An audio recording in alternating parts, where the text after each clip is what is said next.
Z Ewangelii według świętego Łukasza. Gdy ukrzyżowano Jezusa, lud stał i patrzył. A członkowie Sanhedrynu szydzili: innych wybawiał. Niechże teraz siebie wybawi, jeśli jest Mesjaszem, Bożym wybrańcem. Szydzili z niego i żołnierze. Podchodzili do niego i podawali mu ocet, mówiąc: jeśli ty jesteś królem żydowskim, wybaw sam siebie. Był także nad nim napis w języku greckim, łacińskim i hebrajskim: to jest król żydowski. Jeden ze złoczyńców, których tam powieszono, urągał mu: czyż ty nie jesteś Mesjaszem? Wybaw więc siebie i nas. Lecz drugi, karcąc go, rzekł: ty nawet Boga się nie boisz, chociaż tę samą karę ponosisz. My przecież sprawiedliwie, odbieramy bowiem słuszną karę za nasze uczynki, ale on nic złego nie uczynił. I dodał: Jezu, wspomnij na mnie, gdy przyjdziesz do swego królestwa. Jezus mu odpowiedział: zaprawdę powiadam ci, dziś będziesz ze mną w raju. Oto słowo Pańskie. Niech będzie pochwalony Jezus Chrystus. Witam Was wszystkich bardzo serdecznie. Szczególną uroczystość Kościoła Jezusa Chrystusa, Króla Wszechświata. My jako ludzie gloriozy, biorąc udział w Eucharystii niemalże codziennie, czytamy, słyszymy w ostatnich dniach czy 2 tygodniach teksty apokaliptyczne, które nas przygotowują do końca, do pewnego końca. Oczywiście to zapowiedź końca świata, zapowiedź końca czasów, fin de siècle po francusku, tyle że dla nas, chrześcijan, katolików czy ludzi gloriozy, to nie jest żaden koniec. To jest początek. Jeśli docieramy do końca pewnej epoki czy pewnego stylu życia, do końca pewnych naszych marzeń, to rozpoczyna się epoka Chrystusa, naszego Pana i Zbawiciela. Dzisiejsza Ewangelia może nas zaskoczyć, ponieważ ona pokazuje Jezusa w zupełnie inny sposób niż wydawałoby się światu. Wydawałoby się światu w kontekście Jego królowania.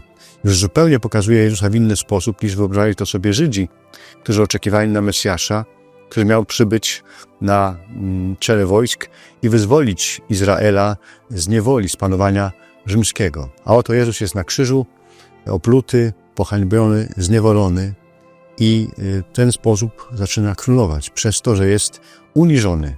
Całkowicie doświadcza kenozy. Niżej niż Jezus nie można już się znaleźć w tym sensie ludzkim. Dlaczego to czyni? Bo Jego królowanie ma zupełnie inny wymiar. Od razu ten wymiar widać też w dzisiejszej Ewangelii, ponieważ obok Jezusa po 2 stronach są 2 łotrowie, jak pamiętamy. Dobry łotr i zły łotr. I ten zły łotr narzeka.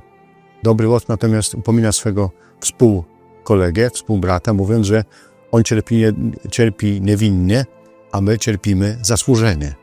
I prosi Jezusa: spraw, abym był z Tobą w raju.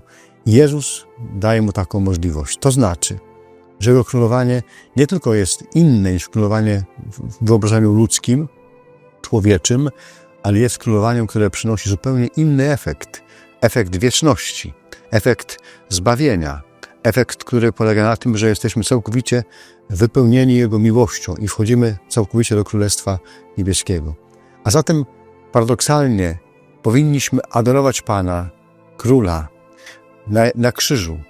Adorować Go na krzyżu i wpatrywać się w Jego umęczoną twarz, w Jego zhańbione ciało, biczowane ciało, poranione ciało, włócznią żołnierza od ręce, nogi, poranione gwoźdźmi przez Jego ukrzyżowanie.